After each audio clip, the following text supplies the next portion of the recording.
Security camera footage shows one of the attacks, that a drone hit a warehouse of a naval base in Eilat, Israel's southern city, last night on September 25, 2024.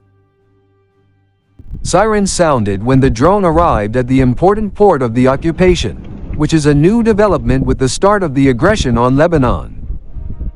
It is unknown whether this is a new type of drone or a new way to avoid the air defense interception process, but the Israeli Navy claimed that another drone was successfully intercepted.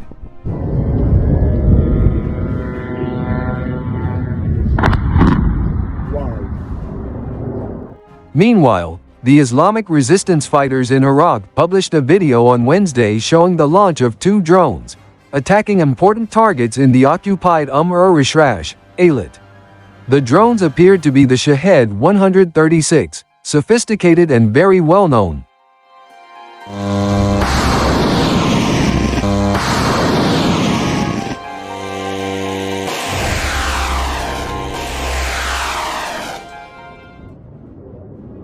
Footage from local settlers showed a strong explosion when the drones, which came from a very distant direction, Iraq, landed there, and people rushed to run at the time of impact. According to initial of Israeli media, they reported that at least between 2 to 4 Navy Marines were injured, while Israeli troops and medical teams were on their way. This is what it meant when Israel says it is fighting on multiple fronts. The Iraqi Islamic Resistance confirmed the continuation of the offensive operations against the enemy's strongholds with increasing intensity, admit responsibility for the attack on Zionist naval base in Eilat.